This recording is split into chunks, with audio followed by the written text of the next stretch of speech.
Welcome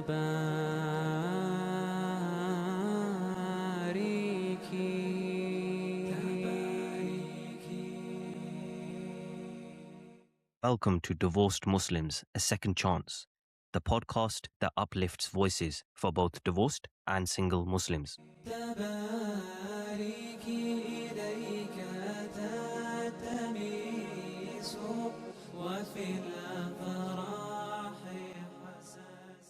Alhamdulillah, wassalatu wassalamu ala rasulillah, amma ba'd, rabbi shrah li sadri wa yassir li amri wahlul 'uqdatan min lisani yafqahu qawli.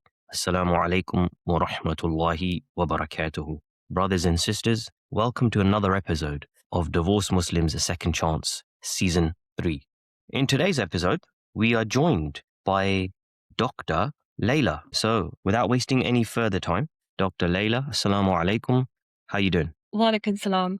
I'm well, thank you. And yourself? Alhamdulillah, I'm good, thank you very much. Okay, so I'll let you introduce yourself first. Give us an introduction to our viewers. So my name is Layla. I am 35 years old, a doctor specialising in paediatrics, currently based in the West Midlands, but originally from the South. Okay, so I'm deciding to start off with your profession, and I've got to ask you a couple of questions here. Question number one is, why did you decide to become a doctor? So becoming a doctor wasn't essentially my first choice where I did my medical degree as an undergrad. It was something that stemmed from me having started my children's nursing degree. So growing up, my younger brother, who was 6 at the time, had a car accident which led him to have quite a serious brain injury. And we had to spend a lot of time with him in hospital. So we never really met any doctors or anything. Well, my parents did, but we as his siblings didn't. And then we were always surrounded by these lovely children's nurses. And I always thought that's exactly what I wanted to do. So that is what I did. But I think when I started my nursing degree, that's where the notion sort of stemmed from. And I felt I hit the ceiling quite early. And then that's when I started doing my research and applying for med school. And then, and I haven't looked back on my decision and I really enjoy it. Okay, so next question is, tell us about your journey to becoming a doctor. I think when I first qualified as a nurse, I think I'd already spoken to my parents about wanting to study further. And at the time I was 24 years old. I was working in the paediatric intensive care unit in Edinburgh, so that's in Cambridge. And it's when I sat both my parents down and said, I want to start applying to med school, and I think this is where I feel myself going. My dad was somewhat on board, but my mum sort of said, actually, I think, you're quite a prime age to get married now, so perhaps you should start looking for potentials and, we can see how it goes. But I think marriage wasn't even on my mind at the time. And it almost took me some form of convincing to ask my parents if I can go back into education.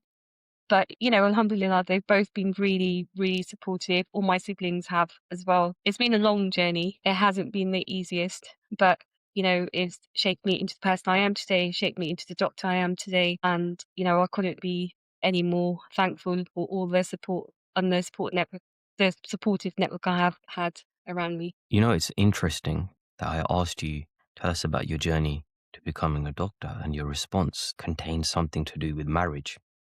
And that actually leads me on to my next question. I want to focus on you becoming a doctor and you currently not being married. And I want to focus on whether there's a connection between the two. So my question is, has being a doctor become an obstacle in your marriage search? I'd say to an extent, because I feel like I became quite career focused. And in terms of me becoming a complete housewife just really isn't on the cards. And this is something that I have voiced to people when I speak to them. Some of them will, essentially turn around and say, oh, okay, ideally we want a traditional housewife. Others would say that I think they say out loud there'd be some form of support, but then I think when you dive into questions or when you start asking more and they start digging a bit more, then it's quite obvious and quite clear that they're probably saying something for the sake of saying it. So I wouldn't say it's entirely an obstacle, but I think for me personally, with the sort of person I'm looking for, I think I haven't met someone who's willing to offer me all the above or things that I feel necessary to myself, that I feel someone is able to meet those requirements. Can we dive into that further? Because you mentioned housewife. I mean, I guess that would apply to any sister that's working in any profession. So I just want to allude to the fact that you are a doctor. And I guess what I'm trying to say is, like, and I don't want to put words in your mouth here, but the fact that you are a qualified doctor, has that been, or have you experienced anything in your search for marriage where brothers have used that as a reason to kind of be like, no, I'm not interested? So I think for me, so naturally when I tell someone I'm a doctor, they will just assume I'm a GP.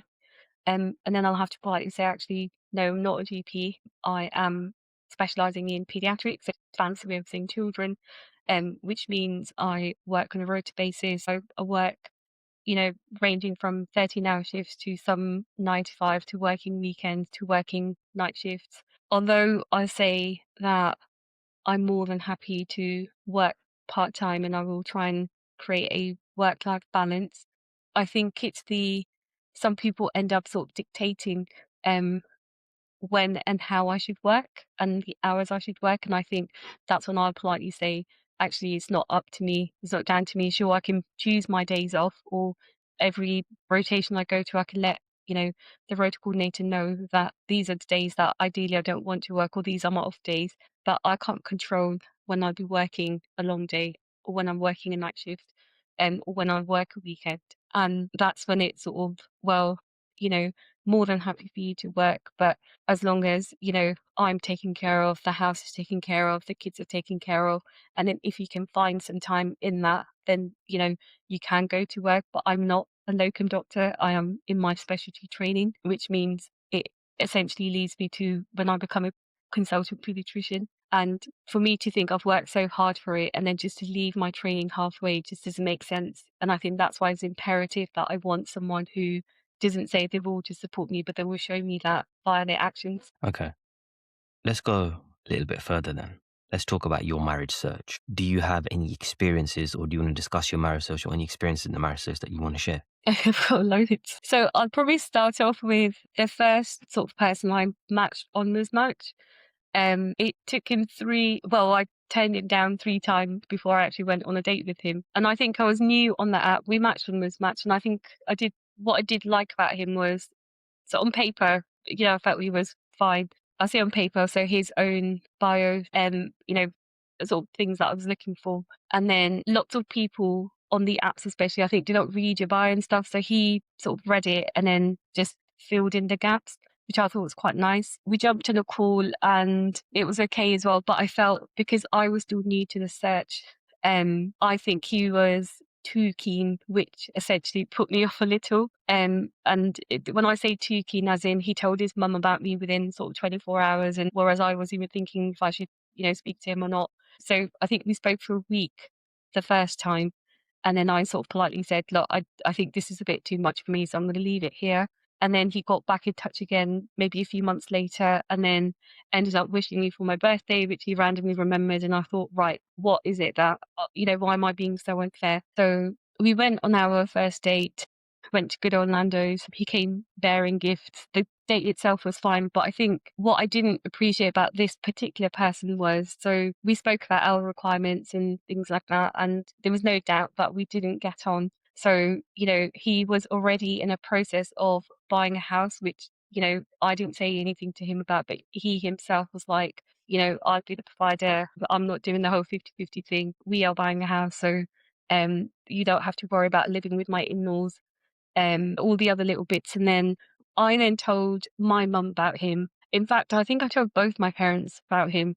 I remember sharing a picture. I felt, this was going fine up until he started retracting things. It went from, because I've just bought a house, I don't think I can afford to move into it straight away. So we will live with my parents, to, oh, my brother actually bought a house and, he managed to pay his mortgage off in 5 years. So I think that's what I'm probably going to do too. When you're working part time, my mum suffers from vitiligo. Ideally, I want you to maybe make yourself available and take her to her hospital appointments to, put a budget on a wedding ring. I personally have never been a huge fan of big weddings. And even now, like, someone brings marriage or anything up. So for me, I want something quite small, quite intimate, just with my friends and family. But the one thing I do make known is I want a nice ring. I'm not saying he needs to break someone's bank, but I would like a nice one. And then that became a topic. And so there was lots of things that he went back on. And I was trying to tell my parents about this, and my mum especially. And I think she wasn't particularly ecstatic at the part that I then unfortunately said no to him. So our parents never met. I think it was more "Look, I'm really sorry. I don't think this is going to work for me just because you've gone on to say all the things that you have, followed by, oh, actually, this is what I can't do. This is what I'm not going to do. This is what I refuse to do." So I think I felt a bit led on um, in that part. So that was where I was like, right now, I can't just take at face value what someone has to say. I need to see if they're meeting, you know, all their words sort of match their actions. I only actually met him once. We never met again, but I think there was just lots of talking behind the scenes. So that was that. And then interestingly, I'll just finish him off.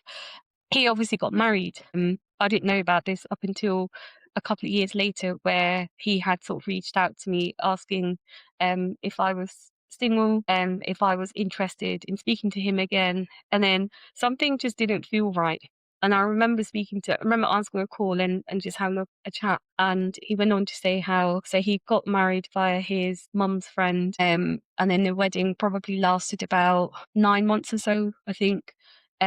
He said a few not so very nice things. And I think that's where I stopped in and said, there's no accountability on your part. This person no longer belongs to you. So for you to sit there and say all these things, it just isn't very nice. But then also added things like, you were right, living on our own is better. I will buy you a ring that you absolutely deserve. I will do this, don't worry about your work stuff. You don't have to worry about my mum because obviously she won't be living with us, etc. And it was just well, I wasn't trying to make a point or anything, but there's lots of, oh, you were right about this. I'm sorry I didn't do that. You were right about this. I'm sorry I didn't do that. So that was a bit unfortunate, but I think for you to go when someone's saying something to you, like I wasn't saying something to lead someone on, but I think I found that experience quite interesting, where I was not expecting anything to come back from this, but then the fact that, maybe in an attempt to try and patch things up or whatever was said, but I think you can't take anyone seriously in terms of, especially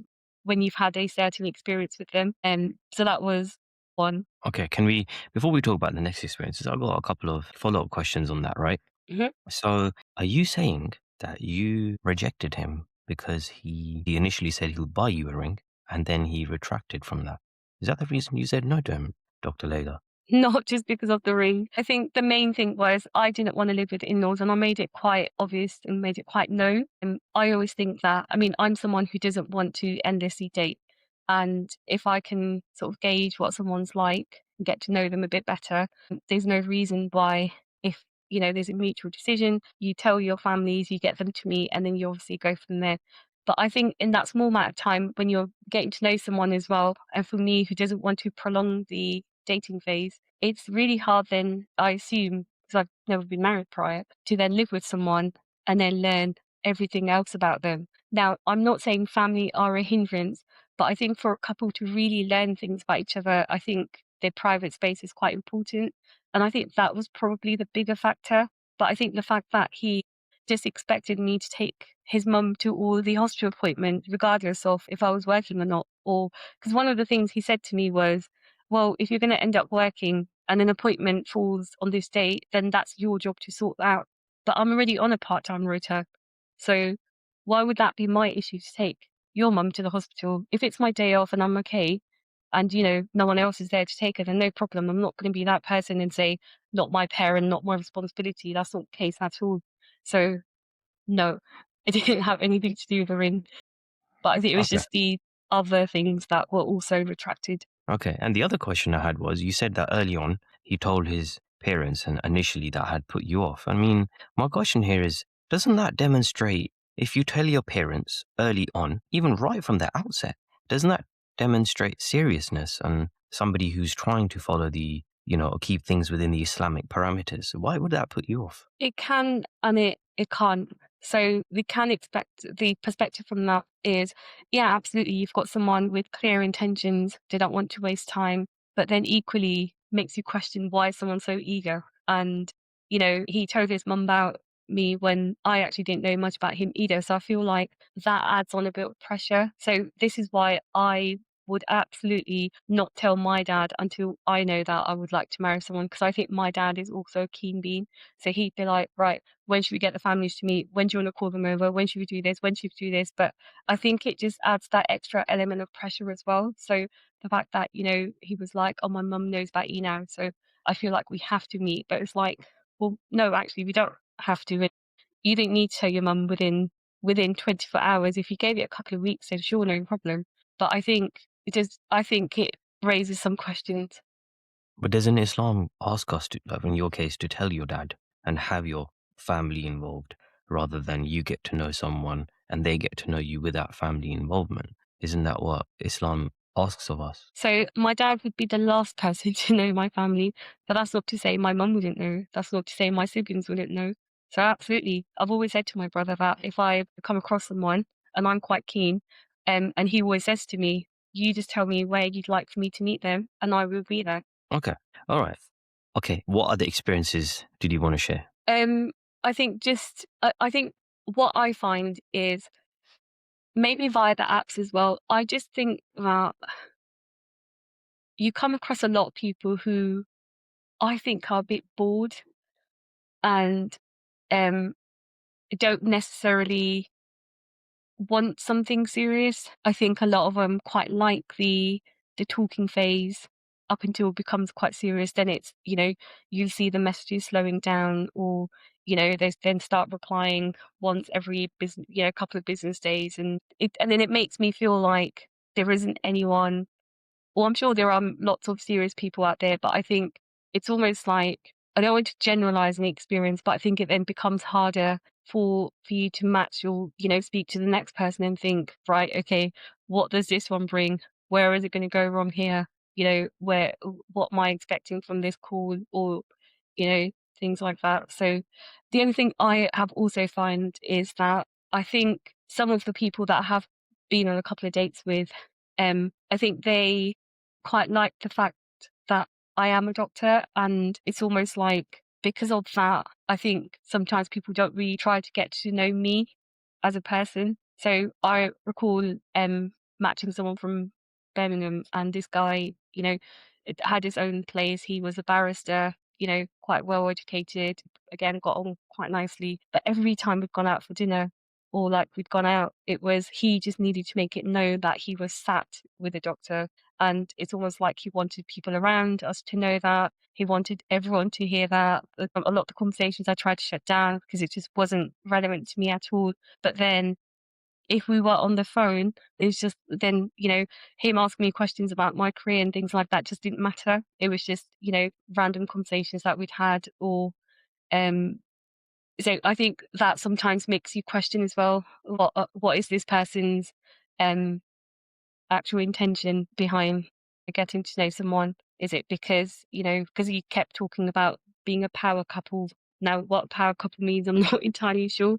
But I think you question whether you're speaking to someone who's quite genuine, and whether what they have to offer, is it something that you really deserve, or is it just someone saying something? Okay. Um, let's focus on financial stability, right? And I don't mean to generalize either here, but given that you're a doctor, one would automatically assume you earn a decent salary, mashallah. So my question here to you is, how important is financial stability in a man to you? Maybe you come across many brothers that you're getting to know for marriage who are earning less than you, maybe considerably less than you. What's your view on all of this? The first thing I like to say is that I don't think doctors earn that much. As in, like, I don't want to say that much, but as in, I think people just naturally assume that you do. And I've got, my non-medic siblings that think I do, but I really don't. Uh, so I feel like I'm kind of stuck in the middle. If I've met someone who um, I don't deem as a professional, they will always bring the question. and they bring it quite early on, in fact, and they'll say, "What's your stance on someone who doesn't earn as much as you?" Or, "Are you okay with someone who doesn't earn as much as you?" And naturally, I think my response is, "Well, that's probably gonna change anyway then, because obviously I'm not going to work full time once married." And, I think, so to answer your first part of the question, I think financial stability to me is quite important in a man. I don't necessarily want to rely on the whole 50-50 financially, only because I don't want to put myself or my husband in a position where both of us are relying on each other's wages and then kids come into play. And if there are any extenuating circumstances where I have to give up my job entirely to, look after the kids, or, whatever it is, then we're in a position where now it's like, oh, okay, we've only got one wage now. And, this isn't going to make ends meet, or, now you're starting to live from paycheck to paycheck. So, say if the husband wants to go and pick up another job, but then it's like, well, you're not really around anymore now because you're too busy paying bills, or, um, I think for me, if my husband needs help with little things, obviously I'm not going to shy away from that. But I do think that's a conversation that can be had. And I think some people bring it up too quickly at a talking stage, where you just have to sort of, not me always, but you essentially just end up parting ways because it's an interview checkbox thing where people try and ask questions, but then, you might not even be compatible, or you might not be able to string a sentence together. So that's that with one part where people ask me about if they earn less than me. But then you've got the other half who are, professionals in their own ways, and are probably quite high earners. But I think these guys then, not all, some of them carry a bit of ego as well. And I've met quite a few of these people. So I've met quite a few accountants um, who have made it known that, oh, we think it's great that you're a doctor, the fact that you're a South Asian, and, you wear the headscarf and you work in the NHS, and we can only imagine how hard it is for you. But then in the same breath, I find um, some of them can make some not so many nice comments, or it's almost like they try and bring you down whilst you're having a conversation with them. And then I've gone away and thought about something which I had then discussed with my siblings, and then they're like, why would someone say that? Or, then you just have to ask yourself, like, okay, so was it just me that I felt this question wasn't so very nice, or in the manner that they asked, or what they said? And you just then what do you do with that? Because you've got ones who think you earn too much for them, but then you've got the others who think you earn maybe equally amount, or as same as them, but then they don't want someone on par, or they don't want someone who's slightly more successful. I don't know if it's a bit of an ego thing, or but then you're not really going to get on with them either, because there are too many clashes. Okay, just for clarity, let's just say, and I'm not saying you are earning this, but let's just say you are earning 50K. You come across a Yeah. potential who's earning 25K. Just tell me yes or no. Would you consider him for marriage? No. Okay, let's raise that. 30K. Well, I think 30 is sort of the average in the UK, I think. That wasn't my question. Okay, if someone is good with finances and have a provider mentality, and they can make it work, then and they're a really lovely person, and tick all my boxes mentally, then no, I wouldn't have an issue with that. Because it's not fair Okay. for me to then E- reject someone because of their wage. even though they're 20K less than you in earning. Well, yes. Okay, that's fair enough. There's no right or wrong answer. No judgments here.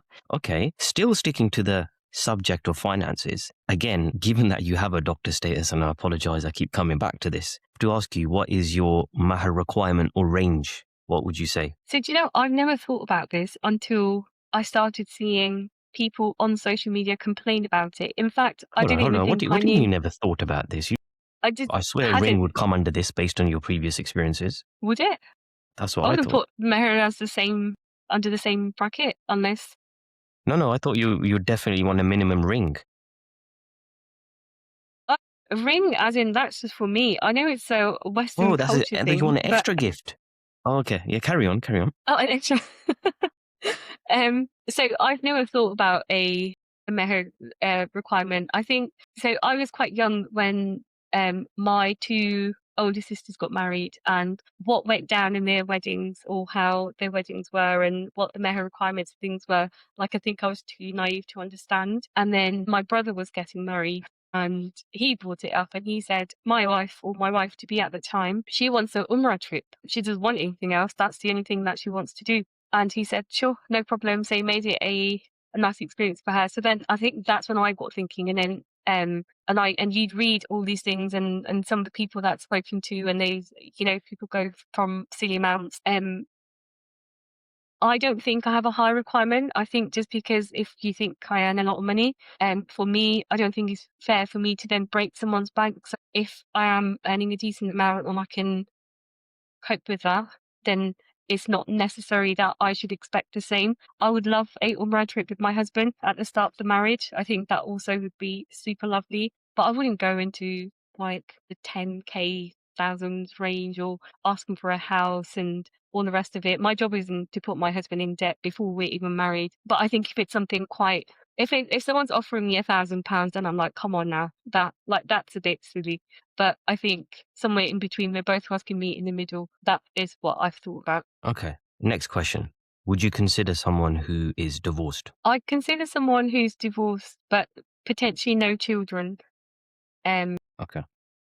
Um, let's go on to some general questions. A lot of British Muslims are finding it difficult to get married. Why do you think that's the case? I think maybe because of the expectations people have. So now, like we've just spoke about the meher, I think, if two people are getting to know each other and then someone's very demanding and saying, no, this is what I expect, otherwise you can't marry me, then fine, okay, then this is not going to work. You're not my person, you part ways. I think one thing I've maybe seen is that I still come across some people who have just sort of said to me, well, my parents made it work. I don't understand why you can't do the same. But your parents were in a complete different era. They were in a complete different generation. And I think people are wanting to put up with less of what maybe their parents went through. I think more people carry trauma now as well, maybe from previous experiences, and I think they end up projecting that, and I think a lot of the time that shows. I do also think that, and I think this is from my personal experience, I find um a lot of people who I'm happy to jump on the call with them, but then it's like instead of just naturally having a conversation, having a bit of an icebreaker, it's more the, do you celebrate Maulids, do you celebrate this, do you celebrate that, you know are you willing to live with in-laws? Are you willing to do this? And it's like, whoa, this isn't a checklist, because you can ask me all those questions, but then when it comes to you and I having a generalized conversation, then, we're probably not really going to be able to even string a sentence together. So I think it's probably the approach and how people come across now. And it's just this, God forbid I, say something back, or then it's like, oh, well, I don't want anything to do with you. You're too intense, or I think you're a bit too loud, or you're a bit too mouthy, and it's like, oh, okay, sure, no problem. So I don't know if I think people have unrealistic expectations, I'm going to say, and when they don't meet that, then I think it's just people not wanting to settle down anymore for the sake of settling, and I think you definitely don't want to do that with someone who doesn't even offer you the bare minimum. So it's nice that people have standards, but I think have some realistic standards. Okay. Let's talk about apps. You mentioned them earlier. Do you think apps have improved or damaged the marriage search? I don't think apps are the problem. I think it's the people on the apps. So I have a lot to say about apps. I've probably had the worst experiences on the apps, given that I've completely come off the apps now and I'm just going to try and focus on events. So you get a lot of people making sexual remarks. They think it's very easy to have a conversation about that on the app. When I did have the apps, I probably had about 2 or 3 pictures up. And then the second you start speaking to someone, oh, do you have any more pics of yourself? But then they've only got one picture on their profile. Guys, especially, some, not going to generalize all, um, don't necessarily fill out their profiles. So, a few months ago, I'd maxed someone based off of just the minimum information that he'd written, but he didn't really have anything, whether he'd been single, never married, divorced, or anything. And then he sort of said, I've got a 5-year-old daughter, but I've never been married. So I was like, okay, sure. but I'm really sorry, I'm not looking for someone with kids." So that was just my polite way of just saying that. But I think had he put that on his profile, forget the not married part, but even if he put he had a child, that would have saved me time matching him. You will find a lot of guys who will lie about their profession. I have met lots of doctors who are not doctors. When I say met, I mean match them on the app, but I've not met them in person. And there's a way of asking someone. So I think because I am one, I can tell when someone is or isn't one. And a few people have then rightly said, when I've called them out on it, actually, we get more matches when we say we're a doctor. But then it's like, you think lying about a profession, is that really going to be the start of a conversation? People lie about their age all the time. The amount of times I get asked to, "Oh, why don't you send me a quick one-time hijab and a selfie?" And I'm like, "Why?" I just think that I don't think you can't fault the apps for people's behavior on it. I think it's the people that are on there. I think, and from my experience, I think what the other thing I find is, like, given that I'm in my 30s, I do tend to come along with a lot of divorced people, and some of these guys were the ones who probably had an arranged marriage, when they were in their 20s, and then they've tried to make a relationship work that hasn't worked, but then because they missed out on, I say fun in quotations, in their 20s, it's almost like the 30s is the new 20s for them, and they've got no intention. They're not very serious at all. They want to see how it goes. It's just like you could just tell, like, there's nothing there. And I think one of the things that I do find annoying is the projection from previous relationships or previous marriage. I don't think that's fair for someone to do that. That's just as guys. I think I'm just talking about everyone in general. But yeah, apps I think have definitely given me some form of trauma. And I just don't think I can meet anyone off that. Given that, my friends have matched with people off the apps and they've been married. My younger sister, in fact, had matched the guy that she's currently seeing off an app as well. And, our families are due to meet in the next couple of weeks. So it can work, but I think it just depends who's there at the right time, and you can see how things go. Okay. Just talking about the people who are claiming to be doctors and they're not. I mean, how does that even work in practice? Sorry to put this question on you, but like, if you get married thinking that you've Hmm. married a doctor, I mean, in the morning, what are they going to do? Wake up and go to like pretend to go to the hospital or something? How does that even work? What's the Well, end game? you wouldn't let it get that far. So I think there's a way of, you can tell when someone is and isn't. So I remember I had met someone once, and I don't deny him working in a GP practice. I just think he wasn't a GP. And I called him out on it, and he apologized, and he really wanted to make things work. And I said, "I'm really sorry. I don't know what else you could be lying about." Now he was, it sounds like he had eczema when he was young, and he knew some of the medication names, the creams, and, all the applications that you have, and easily could have, struck as one given his experience. But I think the thing where I realized was he's only just fixated on eczema. I wonder if he had eczema as a child. And then that's when I started asking questions, and I will try and search someone on the GMC register. If someone's got doubts about me and they want to search me, no problem, and I wouldn't get defensive about it. But I think people I have asked, like, "Would you mind if I check you on the register, or can I just see?" And then they get so defensive, like they just won't send me anything. They won't even send me a badge. So if I was reluctant to share my surname, what I would do is I would send my card, but I would cancel out or I'd draw a line on my surname, and then I would leave the doctor, my first name, and then my picture in there just so they could see it. But I think these people weren't even willing to do that.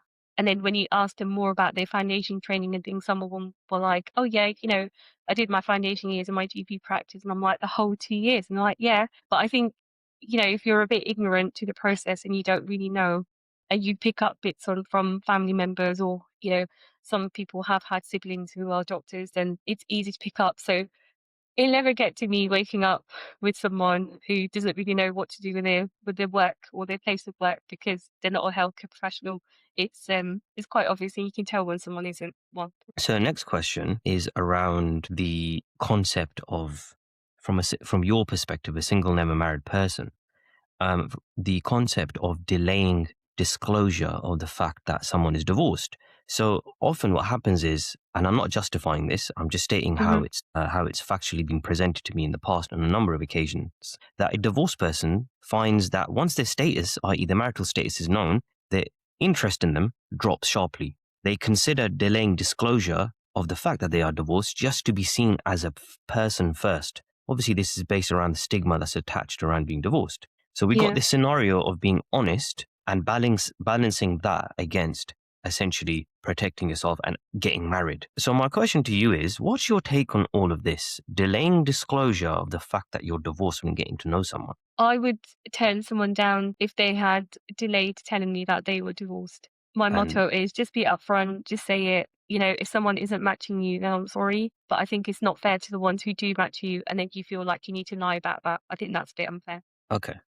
And sticking to being divorced, why is a man who is divorced often seen as quote unquote experienced, but a divorced woman is seen as quote unquote baggage? I think these are things that probably come up with culture and society.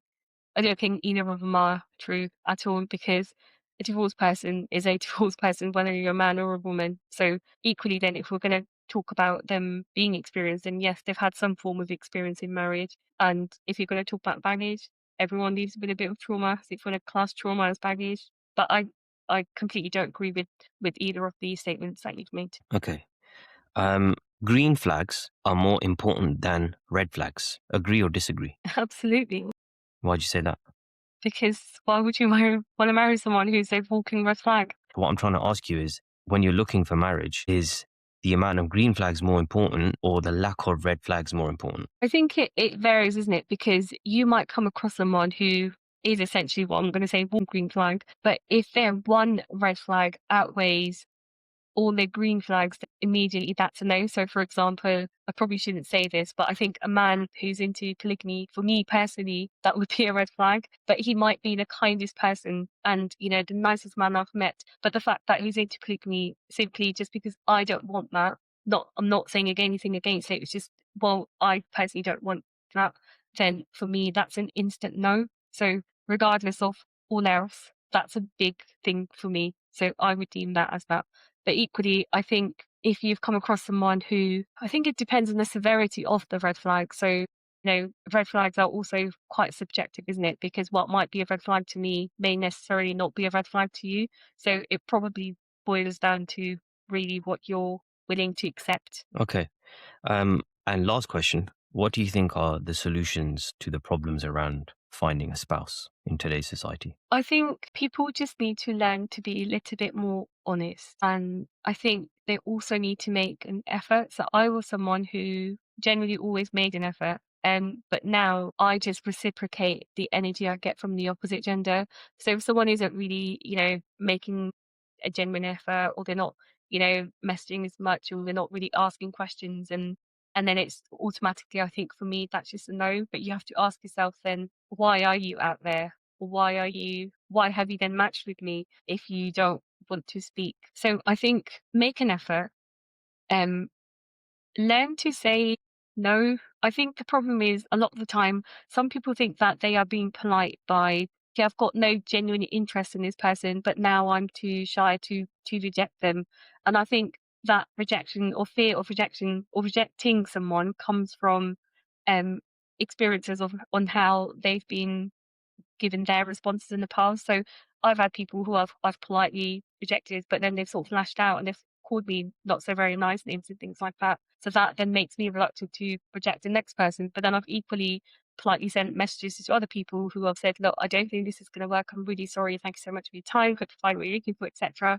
And it's just that, yeah, sure, no problem. Thank you so much for being honest. And I wish you well. So if you're not wanting to talk to someone, don't string them along, just be open outright and you can't worry about someone else's reaction to what you're trying to say because you're also equally trying to save your time as much as theirs. So be honest. I think openly communicate, make an effort if someone's worth making an effort for, and maybe just don't make it a interview on a first call because I think that sometimes can be a bit of a turn off. So try and have a natural conversation and get your main questions in, but don't prolong it if it doesn't need to be prolonged or waste someone's time. Okay, thank you for that. We're going to play a game, and I'll call the game red light, green light. Okay. I'm going to give you a few scenarios, and you're going to say whether you're giving this person the red light, meaning no, or green light, yes, I'm happy to proceed. You've got the option of amber light as well. Right. Okay. So, someone who has no job but has good deen. Ooh, the red light. Someone on the deen but has a previous criminal conviction. Red light. Someone who has a social media page with many opposite gender followers. Red light. Someone who does not talk to their family and lives completely independently. That's amber for me. Someone who has a bad past but is a good person today. Amber. Someone with no education but is a millionaire. Amber. Someone who suffered abuse in the past but has healed now. Green.